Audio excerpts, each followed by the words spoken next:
In early 2026, the CEOs of nearly all major health insurers got on earnings calls with Wall Street analysts and said the same thing. We're going to cut costs in part by using AI to make coverage determinations. UnitedHealth Group pledged to use AI broadly to cut nearly $1 billion in 2026. We are clearly embarking on a new age of technology. This message was targeting shareholders, not patients. The Trump administration just launched a pilot program in 6 states using AI to manage the prior authorization process for Medicare. That's when insurers require patients and doctors to get pre-approval before they'll cover certain treatments. Mehmet Oz, who oversees Medicare, is encouraging all private sector insurers to use AI to make faster prior authorization decisions. We have now gotten insurance companies representing 80% of the American public to voluntarily agree can be addressed by figuring out which of the codes matter, where's the fraud, where's the overuse and abuse, and if you can figure that out, then you can automate it. But it's not that simple. And a new article by Stanford researchers outlines the risks. So there are lots of wrongful denials in the current system, and we know that because when people appeal, they're very, very often successful. There is a world in which using AI could make that worse, or at least replicate a bad human system, because the data that it would be training on is from that bad human system. And the second, maybe more existential risk has to do with the fact that using AI makes prior authorization cheaper to do. And so if you believe, as I do, that it's probably overused in the sense that it's used for stuff that everybody knows the answer is going to eventually be yes, then there's the potential to expand this to even more services at a time where I think really probably insurers should be doing it for fewer services.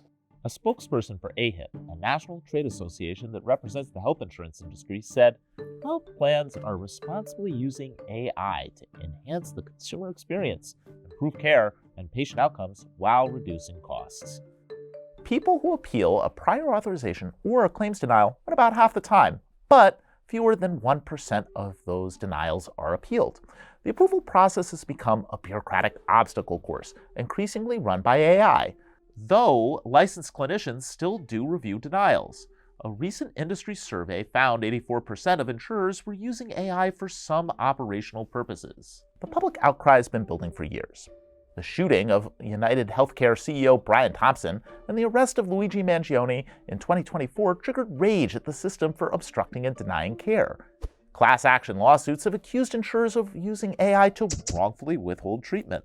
One said UnitedHealth Group used AI to wrongfully deny elderly patients care owed to them under Medicare Advantage plans. Some cases are still playing out in court. This is far from a great system. It's a system that's crying out for improvement. I think that the public conversation about using AI in health insurance coverage decisions has been almost 100% negative. And my takeaway from spending some time looking into this deeper is that there are real positives alongside the risks. Here are some of the ways Mello says AI can expedite the process and be a positive force. There are some tasks that get done in this workflow that seem like a really good fit for AI.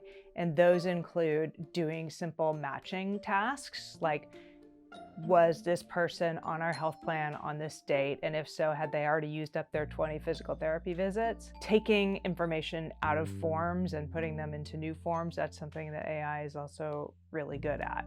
Yet as states try to regulate the use of AI in health insurance, the Trump administration wants to put a halt to that, issuing an executive order to override AI regulations by states.